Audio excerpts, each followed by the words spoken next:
Okay.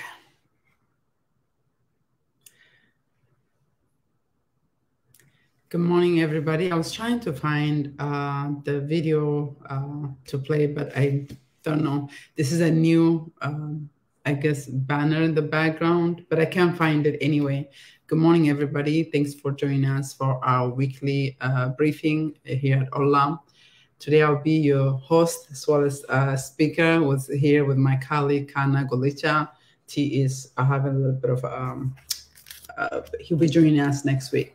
Kana, welcome. It's good to be back here. I actually been very, very busy. Go ahead and say hi. Thank you. Thank you for the amazing audience. We are here back again for weekly briefing, and we hope to be updating you on a few topics. Yeah, thank you. Yes, I think we're going to be covering a lot of things, a lot of exciting, interesting things happening. I want us to, for me, you have some topic, I have some topic, and then if our audience are commenting, we'll also take some of their questions. The first one we'll talk about is the UN Security Council meeting.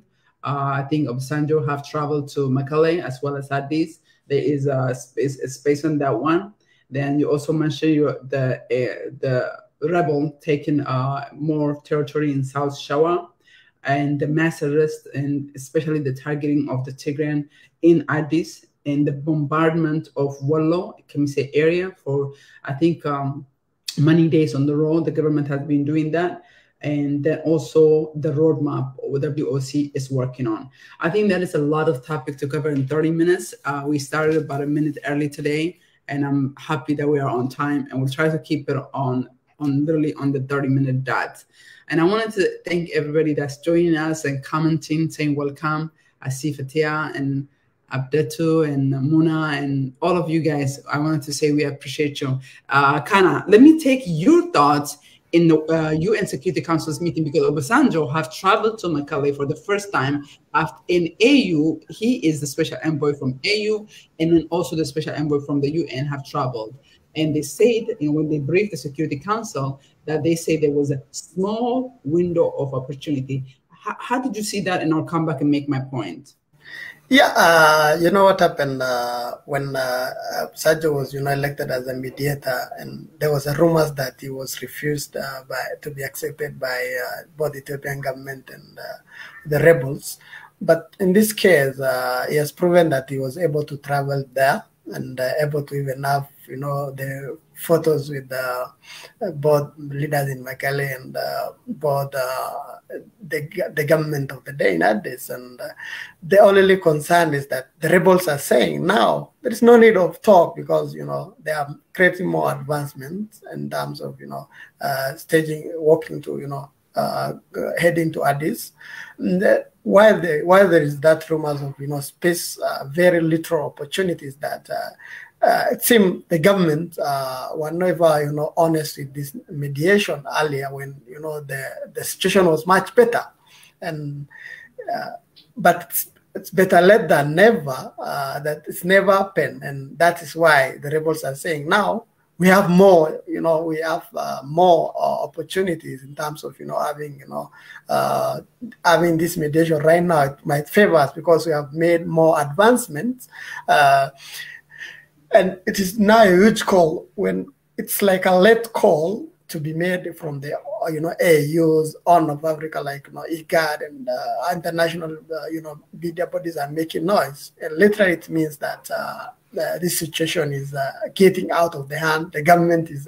I saw Abiy Ahmed tweeting yesterday and saying that his government is going to work with the international those who are willing to be the international friend, international community. And it surprised me, because he should have said that a long time ago, when the situation was even much better. And I see this from the UN Security Address. Now the AU's coming in. They are saying they are going to head to Nairobi to see having a conversation with regional leaders. That shows that this talk, whether the government of the day will like or will advance, and I see the advantage on the aspect of being rebels having more. The government have submitted themselves actually to what the rebels are demanding. That's my take. Okay. That's very interesting. There's so much to say about that, Kana. Okay, on one side, AU was there for the whole year, said nothing. In fact, the AU president was in the side of Abiy. Now the TPLF or the armed struggle groups are winning, AU is ready to step in. You know, like, so the TPLF and the OLA have no reason to negotiate. Honestly, they're making the ground. That's on one side. But then also the interesting part is this, Kana, to me. He said he spoke to the Abiy, he spoke to the Tigray regional government. There is a small window of opportunity, but the time is limited. So here's what I'm saying. The opportunity is very small.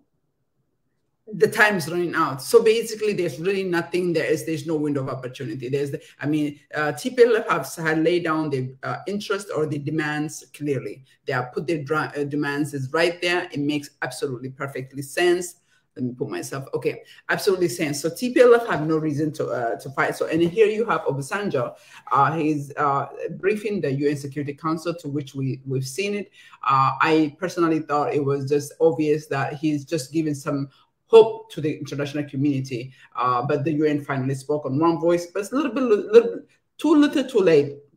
Because from the way the rebel and or the Tigray regional government see is there's no need for them to negotiate. So that's how I saw it. But another thing is, here's the interesting thing: where UN special envoy is, while the U.S. special envoy, UN have traveled and trying to do this. At the same time, Abiy is arresting.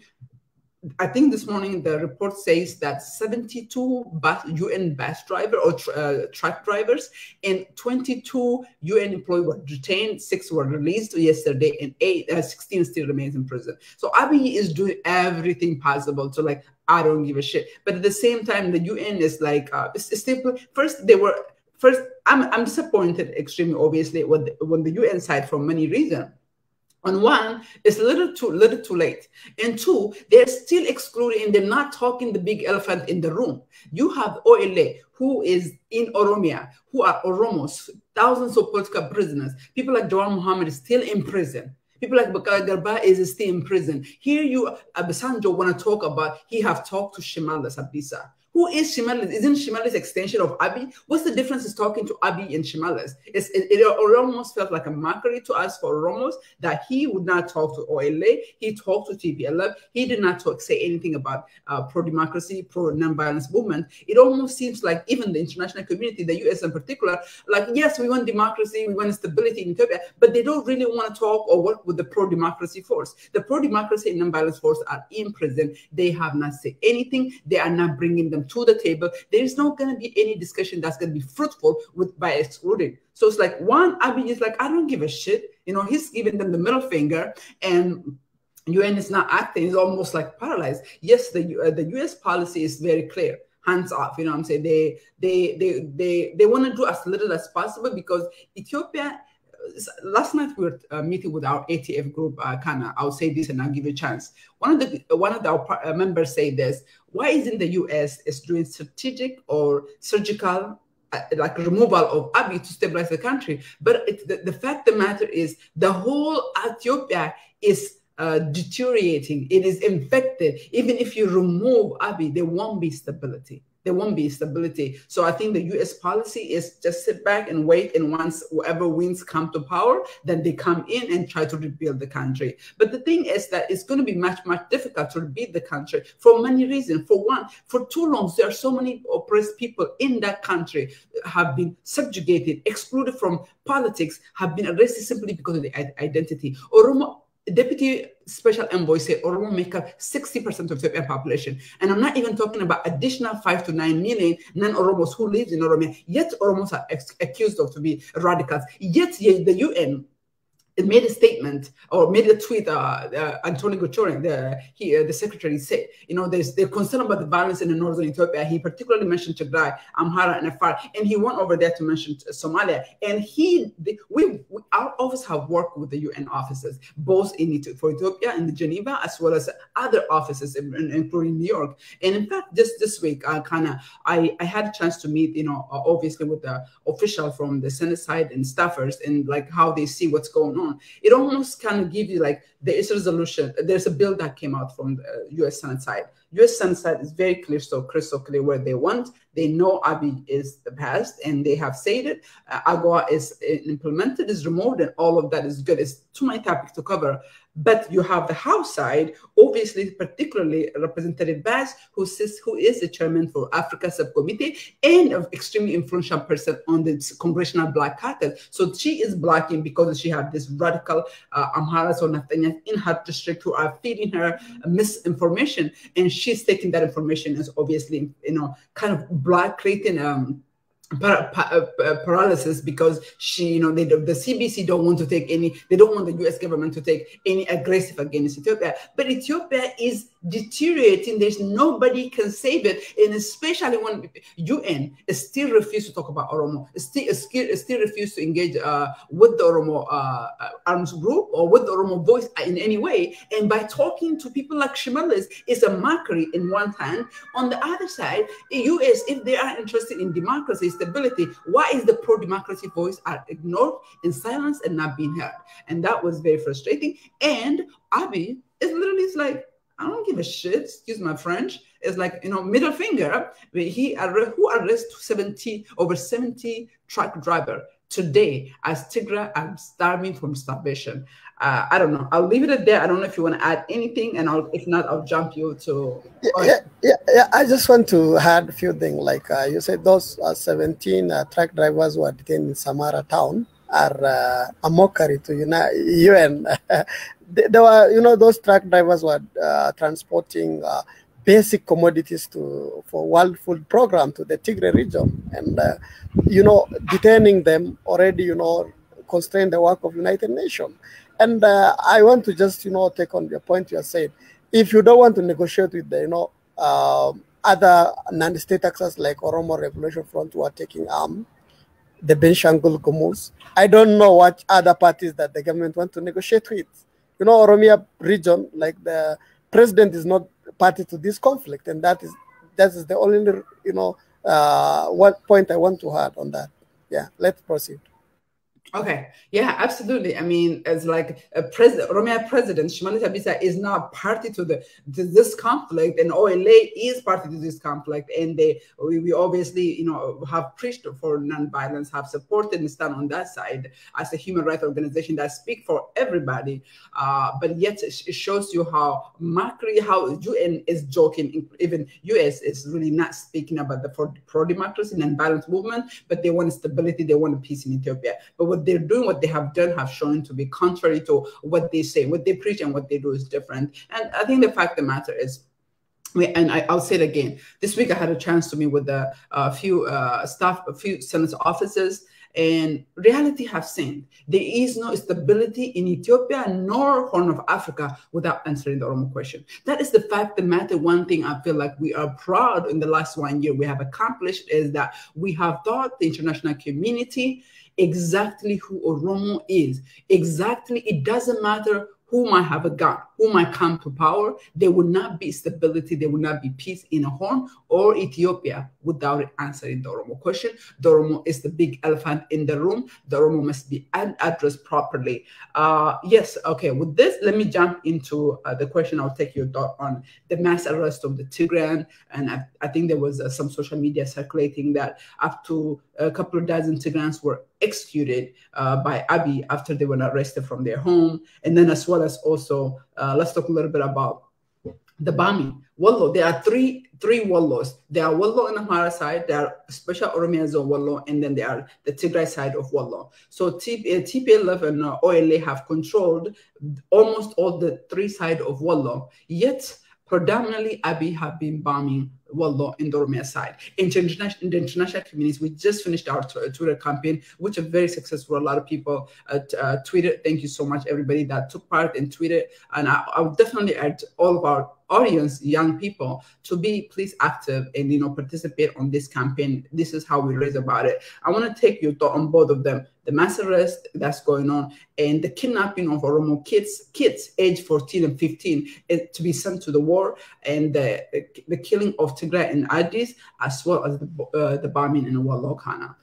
Yeah, first of all, let me speak on the aspect of taking children by force to the war front, which is devastating. That a state is so desperate that they want to now kill their own future generation by force.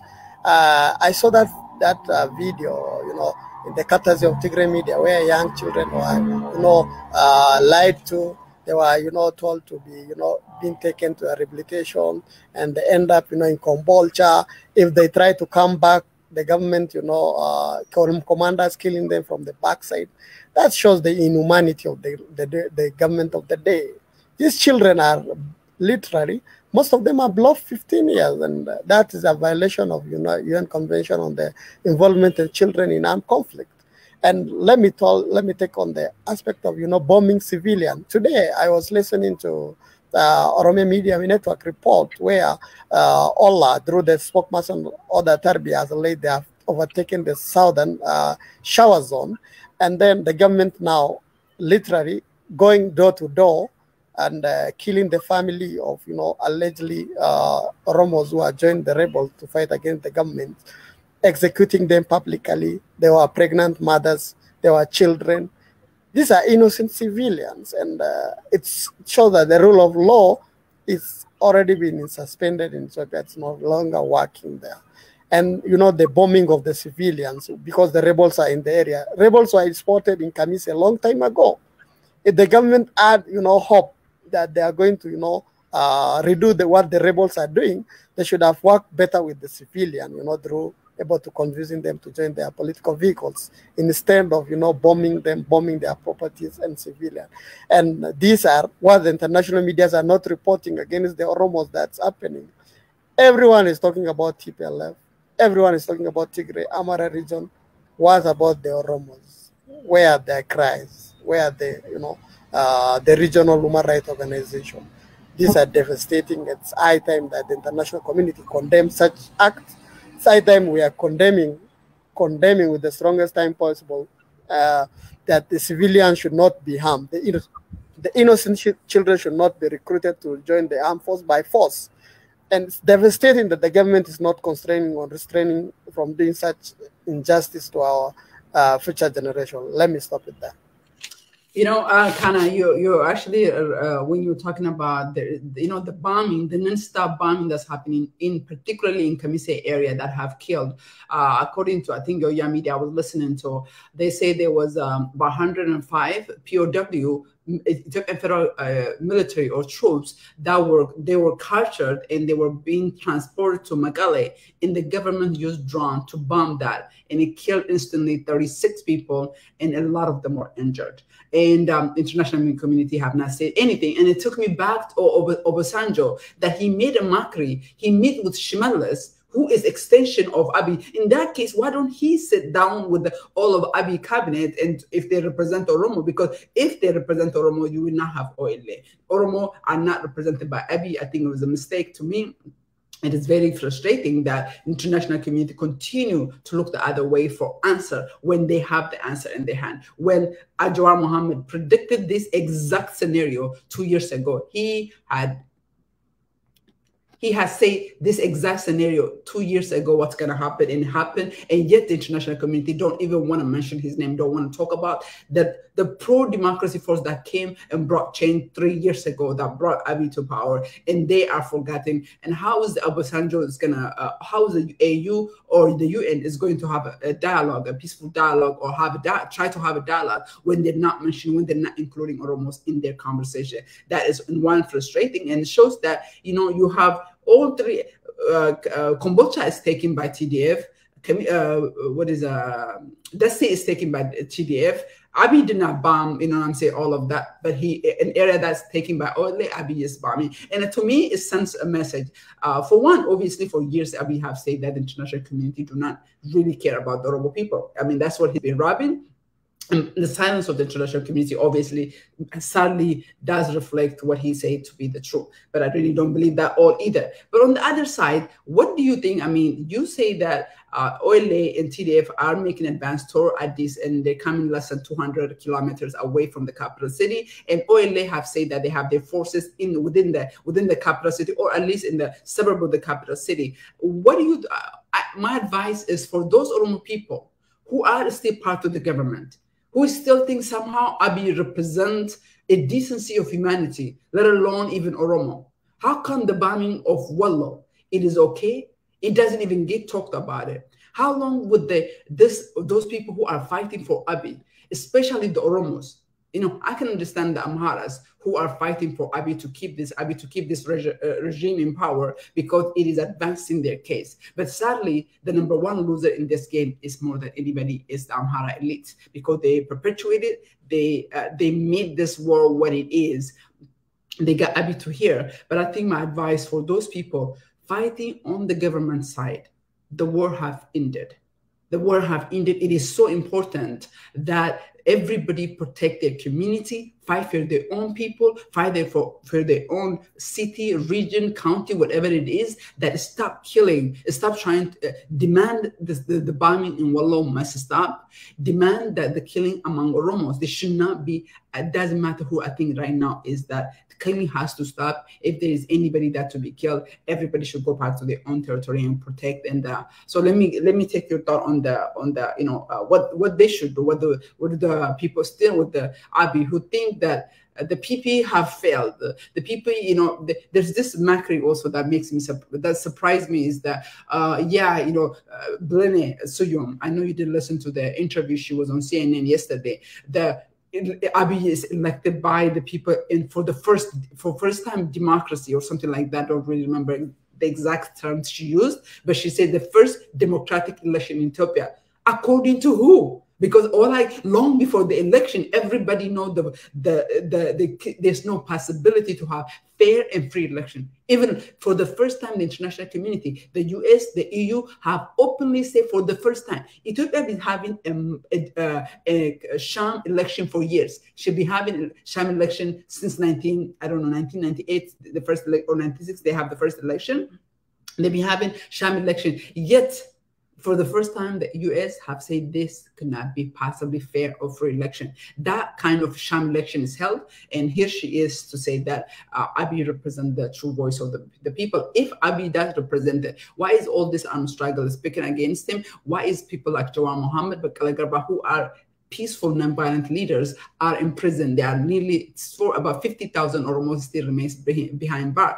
And today they go to door to hunt for little kids. On one of the media, I think it was TMH media, there was 15 years old kid. He said he was going to school to pick up his card for his grade, and he was told to register his name. He registered his name. The next thing they know that he was sent to the war zone. He didn't know how to shoot. He said they couldn't go back because the Amhara was shooting them from behind, so they have to move forward. And somehow he surrendered to TPLF, and he survived. And he's so young. I mean, how can Abiy be elected by anybody, by himself and those elites who have been in power? And I'll say one thing and I'll end it. What made me happy was the face of his cabinet, the face of the parliament, how they looked so broken. That made me happy because the reality is finally sinking, because it was just less than a month ago, Abiy had a party that, invited to spend the last however,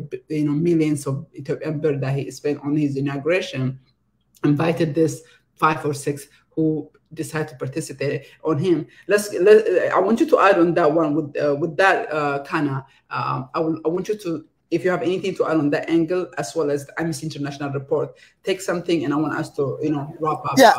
Yeah, exactly. What I want to say, the sad side about this Ethiopian conflict is that innocent civilians are dying on daily basis, and no one seems to be care. International media seem not to care anything about them. And you saw what is happening is that all the international media is talking about Tigrays, Tigrays, the civilians. Yeah, injustice has happened to Tigrays, but more injustice is happening to Oromos. And innocent civilians are losing their life on daily basis, and no one is talking about this. And the world should open its eyes. The world should be friend of Oromos. The world should be, with them. They are dying. They are also human beings. Yeah, I'm so devastated sometimes when I talk about this. I'm so emotional. Let me stop it there.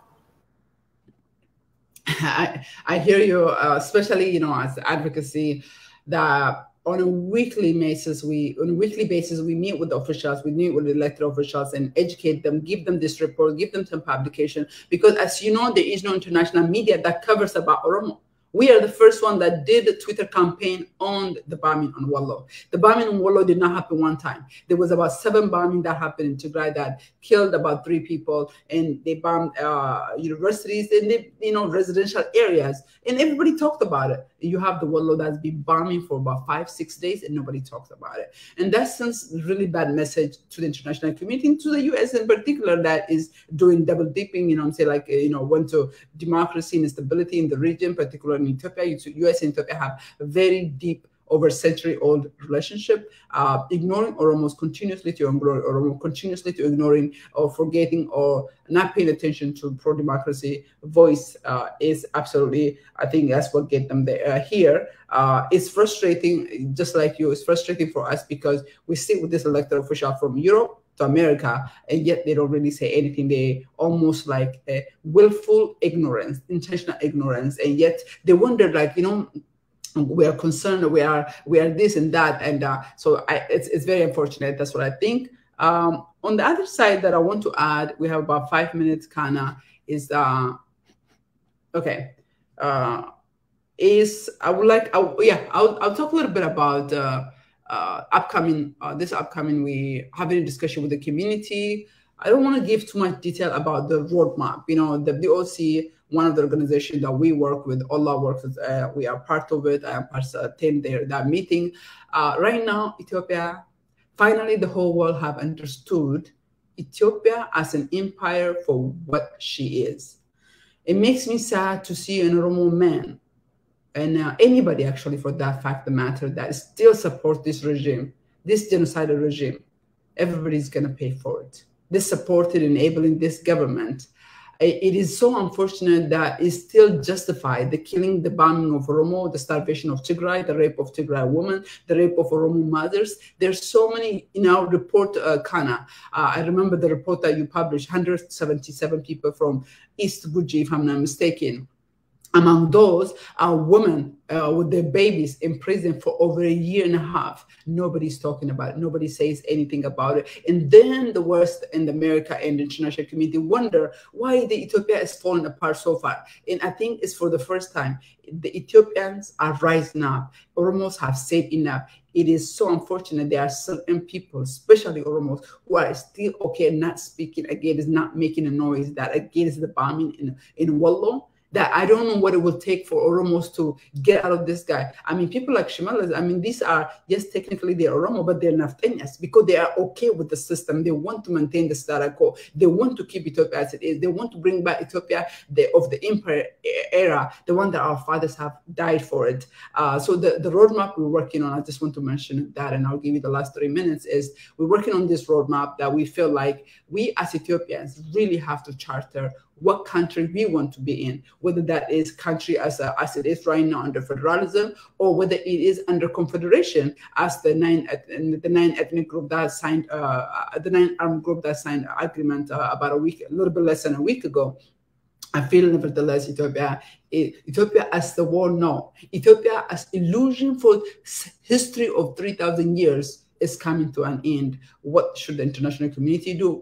What should the Oromo people do? What do the people who are still on the PP side should do? I'll take your thought on that one, and I'll give you, and then we can end the Kana. Yeah, exactly. We are not honest with our political reality of the day, and whenever people deny the truth, the injustice keep happening. Look at the report we write on the daily basis. Most of our people are extrajudicially executed, are not taken to court. When people are not taken to court, the justice is denied.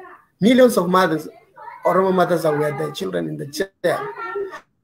When the political reality is not addressed, injustice keep happening, and our people shows that the government is not through with itself, and we must keep doing what should be done. And then the national community should be on their real side, instead of denying, instead of following that like Benshangul Gumus, that Gambella should be involved in this, negotiation. And that is why the international community should come with terms and, really emphasize that, because the rebels are just there. Or people are dying, millions of people are dying. Look at the displacement that's happening over Oromia, and no one speaks. Look at people who are taken out of jail because their friend joined OLN. If my friend joined OLN is 18 years and above, how does that crime, why should that crime follow me? And that is the bitter truth. And let me tell you there, the injustice that's happening is the injustice of century. And the good thing is the empire is collapsing. And whenever the empire collapses, the reality will hit the ground, and international community should, will be living with the reality in the future. Let me tell you that. Okay. With that, I want to thank you, Kana. I agree with you, and I'll echo what you say, that the empire is collapsing. And where we are, civil war or war is bad. There's no winner on West Side. There's only losers. And for as oppressed people that have been neglected, intentionally ignored, the collapse of this nation, of this empire, is a good news. It's a music to our ears. It is something that we've been crying. Finally, the reality is catching up with Ethiopians. The Naftalians, those are in power, that are okay the system. They're okay as long as they can get rich. They can rob the country while the poor pays for it. Today, there are over 30,000 Oromo refugees in Yemen. Hundreds of them were burned alive. In Yemen, Oromo refugees are treated as a slave in 21st century. Nobody is speaking for them. We talked to, luckily we're making some progress on that end. We don't want to talk too much about it, and hopefully, that comes to fruition, and we continue to engage and be voice for the Yemen, for Saudi. But as an Oromo, in thousands in every corner, in Sudan, South Sudan, in Yemen, in Kenya, the Oromos are the forgotten refugee. And there's a publication that we will be working on it. It's a very long document. We did an interview as well as research we did, how the Oromo refugees are seen. Even within refugees, you have the Somalis, you have other in the region, and then you have other ethnic group who are gain more priority in the UN, and Oromos are treated. But it's the end of the empire, as we know. That gives me a hope that the bright days are yet to come for Ethiopians, whether Ethiopia as an empire remained or not. I want to thank all of our viewers, and please continue to share and write to us. And I see a lot of comment that while we're speaking in English, let me just take a few minutes and give you a chance. So this is basically, there's Oromo media. There's a lot of Oromo media that tends to cover the Oromo side, but there are a lot of non-Oromo speakers. Some of them are Oromo, most of them are non-Oromos, who would like to understand the Oromo perspective, including elected officials. So it is our way of engaging them, to kind of tell them what's going on this side of the issue. International community is interested. You've seen it for the first time, UN Security Council talk about Oromo, OLA, and even Obasanjo went as far as to mention specifically Shemeles, as if Shemeles is anything extension of outside of Abiy, even though they're making a mockery joke. But I think there's still a lot of progress that makes me happy. And so we use English to kind of engage our non-Oromo speaking audience. We do intend to use some conversation in Afaan Oromo. And my last remark in Afaan Oromo is Yeroon Umejira, yeroo kana keessatti namni keenya tokko nama walitti dhukaasa qabu naannoo warri mootummaaf dalagaa jirtanii qawwee keessan gara mootummaa yookiin mana keessatti deebisaa, jijjiirraan hin dhufa. Jijjiirraa kana immoo addunyaan ka eegaa jirtu, kalaalaa jirtu Oromoodha. Carraan samiirraalee dhufee adii dhufee kan Oromooti. Oromoon bilcheessinee as geessinee jirra. Sagaleen keenya dhagahamtee jirti. Eenyummaan keenya beekamee jira. Amma booda wanni taatu, wanni kuftuu Oromoodhaaf kufti malee walaa Amaara, walaa Tigree, walaa saba biraa akka jedhu hin jiru. Impaayera sanii warra kara noorziin bulaa ture ofishaalee caccabsineetiin irra oollee jirra. Ka fuulduraa kana akkamitti Oromoon biyya san bulchiti, akkamitti Oromoon biyya ofii bulchiti kan jedhu sun haasaa Oromoo keessa jiru marii dhiyeenya kana dhufutti jiru roodmaappii irratti exactly san dubbataa jira. Sabaaf sablammii wajjin haasawutti jirra. Akkamitti impaayera san akkaataan itti deemuu qabu oluma kaaneetti ma hadha qawweedhaan aangootti dhufanii aangoo bulchan. Daaloogitti dhufuuf deema, marii dhufuuf deema, mootummaa coomsaa dhufuuf deema. Mootummaa coomsaa dhufu kana keessatti bakki Oromoo maalidha? Because sabaaf sablammii martinuu Oromoo eegaa jirti. Oromoo eegaa turte, Oromoo eegaa jirti har'allee. Even warummaa Tigraallee. Nuti garuu ofii keenya makiinaa oofuu waan hin beeknee fi nama ergamuu malee erguu waan hin dandeenyee fi nama biraa eegaa jirra. Kanaafiyyuu kana fudhannee yeroo gabaabaa kana keessatti weekendii kana keessatti waa'ee roodmaappii irraallee ni dubbannee jenna. I think akka yaada kiyyatti kana yeroon Oromootti dhukaasan, yeroon namni akka Shimallis, namni akka Awwaluu nama nagaa akka Jawaar hidheetti itti kofluu itti wanna jedhu sun dabree jira. Abbaan fe'e yoo du'e qabsoon kun fuulduratti ceeti. Oromoon kan kanfalee jira gahaa ofii amma booda kanfaluuf hin deemuun jedha. Ani kana ala wanna jedhuun qabu kana yaada dhumaa yoo qabaatte afaan Oromootii fi audiensii kennaa fi yoo hin ta'ini we are already over jirra galatoomis jechuu barbaada.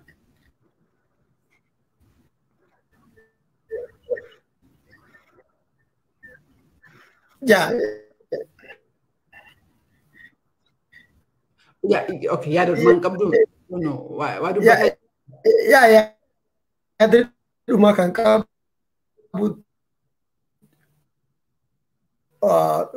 Ogam mootummaan isaanii jeesu report goda report nuuf dabarsaa kan jedhu barbaadu warra audience Oromoo kan. Are you still?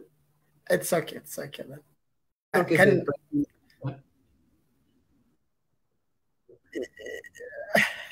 Yeah, can you hear me right now? Go ahead and take 1 second. Okay, let's close. Thank you everybody for joining us. It was really nice to have this weekly discussion.